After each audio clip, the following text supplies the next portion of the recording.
What about beauty then? So I've got some beauty products here, moisturizers, got some eyeliners. This is a roll-on deodorant. You're probably familiar with these. Yeah. That looks like an antiperspirant. Oh, an antiperspirant. Oh, yeah, you're right. So that's different than deodorant. So antiperspirants contain aluminum salts, and those physically block sweat ducts. And so what that does over time is it prevents you from sweating, right? That's why it's antiperspirant. But the problem with aluminum is that there have been links to increased risk of breast cancer in young girls who use deodorant, because aluminum itself also acts like an estrogen in the body. Oh, God, it smells strong. Wow. Okay, so these roll-on deodorants that are, for anyone that isn't watching, it's the one with the ball on it, the little ball thing that you roll under your armpit. The key is to avoid the antiperspirant if you can. Okay. And I know a lot of people have, concern with sweating and everything like that. But some people online have done armpit detoxes. So with apple cider vinegar and bentonite clay, you make a little paste out of it, smear it under your arms, and that can help to pull out some of these embedded particles in your sweat ducts.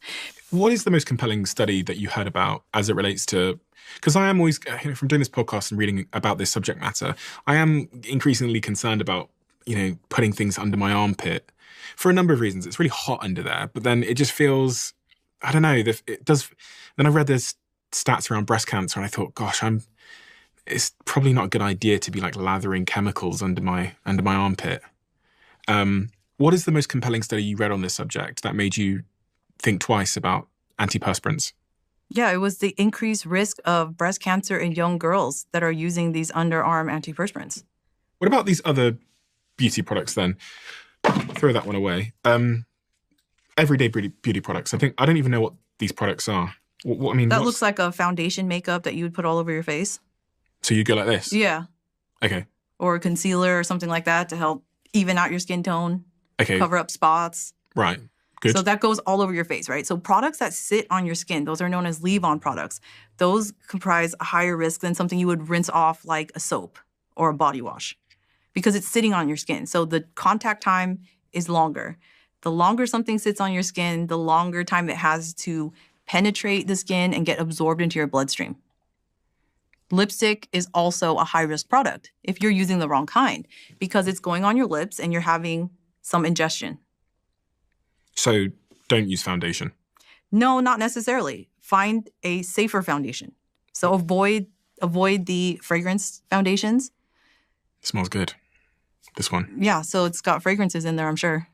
Okay. Because foundations are usually made of chemicals, right?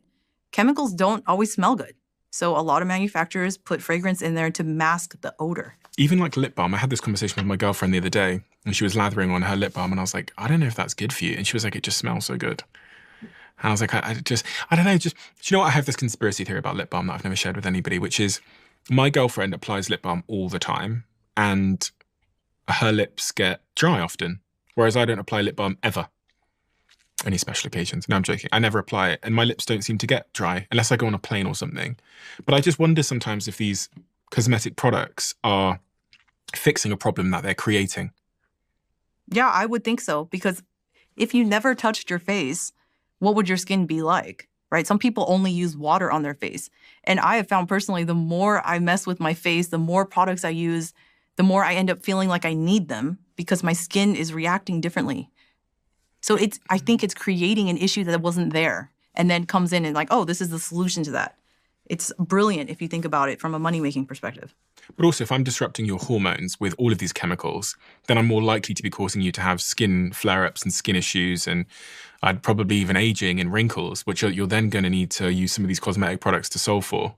Right. And then they're going to try and sell you some other more invasive procedures down the line. I've seen some people who don't use skin products at all and have never used them because of the society they live in. And they have unbelievable, remarkable skin. And they don't have the flare-ups and all these kinds of things that we have over here. So I've always been pretty dubious. I think I'm a bit of like an evolutionist. I don't know if that even is a thing, but just someone who has much more faith in my body's natural systems for dealing with things than the modern world would lead us to believe. Like I know that we live in an unnatural world, right? So there are some things that we need. I live in, we're indoors all day. So I probably should be taking some vitamin D, for example. But outside of that, I just don't buy that we need all of these products like, shampoos and conditioners. And what do you think of shampoos? I've got a shampoo brand here, which I just got off the shelf in the local shop. Are shampoos okay? Yeah, again, it depends on what the ingredients are, right? Most shampoos are heavily fragranced and heavily scented. But if you look, you'll find some that aren't. Smells delicious. Yeah, okay. And it's very highly likely that you can become addicted to lip balm and addicted to scent. I was. You're addicted to lip balm? Yeah. Like you said, the more you apply, the more you need it. And then you just keep applying it. And so it's every 10 or 15 minutes, it felt like at some point. And I was using a very heavily scented fragrance lip balm when I was a teenager. It just was trendy at school. What scent do you have? What flavor do you have? And everyone was doing it. So it just became a thing. What about this? This is a tampon. What about tampons? I had a conversation on this podcast with a lady who had a toxic reaction to a tampon and lost both of her legs because of that. What's your thoughts on menstrual products generally, tampons, period pads? Menstrual products contain some of the worst chemicals that should never be in direct contact with your reproductive tissues, with your vaginal canal. They should not be there. Things like benzene, there's heavy metals in tampons. Actually, there was a study showing that women who use tampons had higher levels of heavy metals in their body. We don't need those down there. And fragrances, again, with the phthalates, they're also found in tampons. A lot of menstrual products contain scent. Maybe that one doesn't, but there's a lot that do. What's the alternative? It's entirely unnecessary. The alternative would be to use, you can find organic cotton tampons. Tampons are made of cotton, right? Cotton is one of the most heavily sprayed crops in the world with glyphosate. We don't need glyphosate down there. The problem is that the vaginal canal is occluded, right? So it's blocked off. It's warm, it's body temperature, and there's also friction. So all of these factors increase and drive chemical absorption into the body. And you don't want to be delivering some of these chemicals directly to your reproductive organs. You think it's going to have a big impact on fertility? I think it could. In fact, there are a lot of anecdotal reports anyway of people saying that when they switched out their period products and went with more organic and more sustainable options, that their periods became easier. Some people close to me have PCOS. I've also got some friends that have endometriosis. Is there a link between phthalates and sort of, menstrual products and PCOS and endometriosis, in your opinion? Yes, there is. And there is a link with PFAS chemicals too. So these xenoestrogens are exacerbating these conditions because if you think about it, the uterus is an endocrine responsive tissue. It's hormonally active. It responds to estrogen. You're delivering, let's say, phthalates through tampons directly down there. It's going into the circulation, and it bypasses what's known as the portal circulation, phase 2 detoxification by the liver. So it bypasses detoxification. So you're basically delivering hormonally active chemicals directly where you don't want them to go. They cannot be detoxified. What about my clothes? You mentioned cotton a second ago, and it made me think about the clothes that I'm wearing. How do I know if the clothes that I'm wearing are toxin-free? Or are there certain clothes that are and aren't?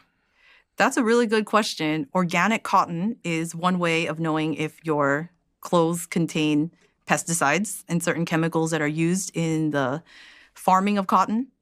But not only that, if your clothes are made out of synthetic fibers like polyester, nylon, and acrylic, those release microplastics. And they've also been found to contain BPA, which is an endocrine disruptor. Yeah, you got to check the tag around the side sometimes. 95% polyester. That's a source of microplastics. Every time you wash it, every time you move, there are microplastics breaking off. 5% spandex. That's also synthetic. So you're basically wearing an entirely synthetic shirt. What about the chemicals that I wash it in? I've got some, This is where I expose that I've never cleaned a t-shirt properly in my life. Sugar. I've got some